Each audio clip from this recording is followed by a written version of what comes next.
Hello po, good evening. So, yun na nga, naalala niyo po ba noong August 25, meron po akong in-upload na video na papunta kami sa school. So, parang mag-a-attend kami ng brigada eskwela. So, first time namin mag-brigada eskwela para sa anak namin. Pero usually naman taon-taon, if ever may nang hihingi ng donasyon, nagbibigay kami, yearly nagbibigay kami sa HN National High School. Tapos, Langla Elementary School, nagbibigay din. Hindi naman taon-taon, sa Sapang nakakapagbigay din. So, first time nga namin na-attend, so August 25, buong pamilya kami. Ako, si Ruby, tas yung dalawang bata. So, pagdating namin dun sa school, so tuwan-tuwa yung teacher. Sabi nga at buong family. So, napicturean kami. Siyempre, may dala rin naman kaming, magdala daw kasi ng cleaning material. So, nagdala kami ng 2 walis tambo. So, naglinis na kami. Tapos, may mga kasama rin naman kami mga mamis na naglilinis. So, may nakalala na rin kaming ibang mga parents doon sa activity na yon sa brigada eskwela nga. So, may naglilinis ng toilet, may nagwawalis, may nag-aayos sa mga halaman. Yung usual na pagtulong na pwede natin gawin para makatulong sa teacher. Ngayon, nung kami naman, ang ginawa namin, nagwalis sa loob ng classroom, naglinis ng mga railings ng bintana kasi maalikabok na, tapos yung wall pinunas-punasan. So, yun, natapos, after 2 hours, nagbigay na ng book si ma'am sa mga bata, and then umuwi na kami. Syempre nagutom ang pamilya Galang. So kumain muna. Ngayon nung Friday, August 20, ay mali pala, nung pa palang isang Friday yung brigada eskwela. Nung August 25 naman, nung Friday nagpatawag ng orientation tsaka PTA meeting. So maganda yon kasi nga diniscuss yung mga magiging rules and regulation ng schools, ano yung mga gagamitin na school supplies, para hindi nga naman bumili ng masyadong marami, hindi naman kakailanganin ng bata. Tapos, diniscuss din yung guidance counselor, which, sabi ko, bakit nga ba usually yung pag nadidig natin na pinapatawag ka ng guidance counselor, parang negative agad yung nasa isip natin, parang may nagawa bang kasalanan yung anak ko, or na-involve ba dun sa gulo yung anak ko. So, ang ganda ng pagkakapaliwanag ni ma'am, nakalimutan ko yung pangalan niya, na yung guidance counselor is there for, ganda sabi niya, positive, kumbaga hindi negative yung pagpaparusa, parang positively madiscuss sa bata kung ano yung magiging consequence ng ginawa nila. Guidance, ganon. Parang ang datingan is, hindi lang din nila kayang gawin yon ng sila lang or teacher. Kailangan din na may kasama or involved din talaga yung parents. So after nung nag-discuss na yung mga teachers, yung kanilang mga advisor, diniscuss na kung anong pangalan ng section. So which yung mga section nila ay pinangalanan ng mga scientists, ganon, with regards to climate change. So natatandaan ko na lang si Raimundo Punong Bayan. Tapos may isang section pa nakalimutan ko yung pangalan. So matuloy sabi, yun yung kanyang naging takbo ng program. Ngayon nung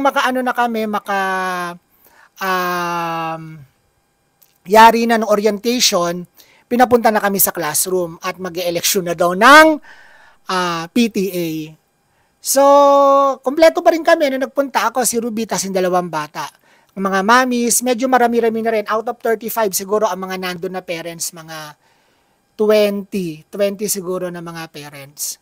So yun, na konting discussion sa loob ng classroom, ganun-ganon. I just so happen na bago mag-eleksyon, tinatanong ko yung bunso namin, gusto mo umihi, gusto mo lumabas, ganun. Ayaw naman. Pero eventually, sige kako, labas tayo. Nung paglabas ko naman, nagtatanong na teacher kung sino yung gusto nung parents, mga parents na maging president ng PTA. So, nasa labas na ako ng classroom, pamaya-maya nadidinig ko si Mr. Galang. Sabi ko, Ay, nasa labas na ako, okay, bakit ako pa ginawang president? So, hinayaan ko na munang matapos yung eleksyon. Actually, hindi naman naging eleksyon, no? Naging, naging parang turo system, binabanggit lang ng ibang mga parents doon. Ngayon, nung pagkayari ng eleksyon, nag-react na ako, sabi ko, ma'am, kasi ako, madalas akong out of the country, dahil doon sa trabaho ko, na baka hindi ko magampanan yung trabaho ko. Sagot naman ni ma'am, kayang-kaya natin yan. Nandiyan pa naman yung misis mo. Ala na ako nagawa. So, yun na. Kung baka na lang, yung tinanan natin kung ano yung mga kakailanganin, kung ano yung mga project na pwedeng magawa para dun sa room. So, yun na nga. So, binanggit na ni ma'am na ang kailangan nga nila silya dahil sa halip na armchair, pinalitan na niya lahat yung armchair niya, ginawa na niyang table, tapos monoblock na silya ang kailangan.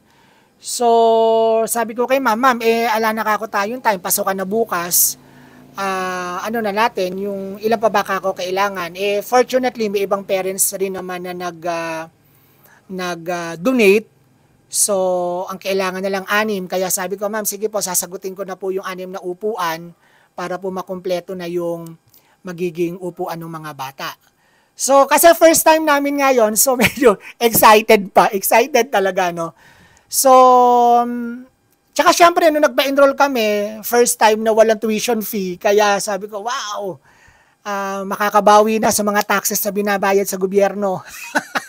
Hindi rin naman. Kumbaga, alam naman din namin na produkto rin naman kami ng public school, so alam din naman namin yung mga hirap ng teacher, yung kung ano man yung kalidad ng edukasyon, tsaka alam namin na yung school na pinasukan ng panganay ko ay kilala nga sa science, sa science subjects or STE, STEM, parang ganun. So ngayon naman, pasokan na bukas. So syempre, na kami, nung mga nakakarang araw, nag-dry run na kami kung anong magiging sistema ng pagpasok, saan dadaan. Ngayon naman, nakisabay pa yung tulay sa Leonardo Haen bypass San Isidro. May ginagawang kalsada, din napaka-traffic. So talaga napag-usapan namin, kailangan maagang umalis at talagang sa diversion na kami dadaan para maihatid na yung panganay ko doon sa school na pinapasukan niya sa Gapan. Yun namang bunso, sa private pa rin pumapasok. So tinanong namin yung service na anong oras susunduin, maaga nga daw susunduin dahil alam nila yung matraffic, nasubukan na rin nila no isang araw kung gano'ng katagal, umaabot kasi na yung dating 15 minutes na biyahe, umaabot ng 1 oras hanggang 1 oras at kalahati para ka talaga nagbiyahe ng malayuan. Ayan. So, good luck po sa lahat ng mga mamis at daddies, hindi sa mga estudyante, no?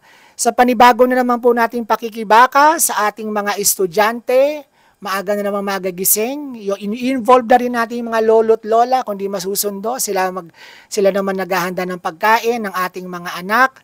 So, also, itong pagpasok namin ng anak ko dun sa public, na-realize ko rin na iba talaga yung sistema pag sa public school compare sa private school. With regards to, kasi nga sinusundo ng service, pagkasundo ng service, parang kampante ka na okay, maihatid na sa school, as susunduin din ng service, ibabalik din sa bahay. So, kampante ka. Dito sa panganay, medyo medyo kinakabahan pa dahil hindi pa sanay mag-commute. So, ang plano talaga is hatid sundo muna until na maturuan na namin siya na mag-commute, at least kahit yung pauwi man lang para matuto rin siya. At yun life skill. Sabi nga nung asawa ko, ang pagko-commute ay life skill, ang socialization sa ibang tao ay life skill, at saka kailangan matuto rin na to identify kung ano yung mga nasa paligid niya, yung mga kailangan lang talaga ng awareness, situational awareness, kailangan alert, hindi pwedeng patulog-tulog, para makaiwas na rin sa aksidente or makaiwas na rin sa mga masasamang loob. So, yun lamang po. Gusto lang namin share yung aming journey for public school na sana ay maging okay at walang maging problema at di kami mapatawag sa guidance sa counselor na nagkaroon ng issue or ng kung ano pa man. So, yun lamang po. At saka, again, good luck sa ating mga estudyante bukas. Maaga siguradong maagang matutulog ngayon. Maaga nga ba matutulog?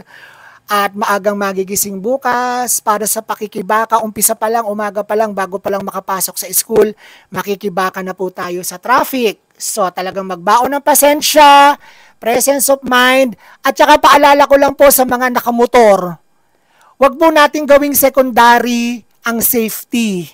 Isipin po natin palagi yung safety kung naka-single o naka-sidecar. Dahil wala po kayo diyang, kayo po talagang pag ma-aksidente, kayo talaga unang mababangga. Walang makakaharang compared po dun sa mga ibang sasakyan. So, ingat-ingat lang po tayo. Wag na po tayong makipagsiksikan sa traffic. Hintayin na lang po natin na maayos na makatakbo yung trapiko para po makaiwas po tayo sa aksidente. Yun lamang po. Maraming salamat. Don't forget to like, share, and subscribe po. The Wanderer TV.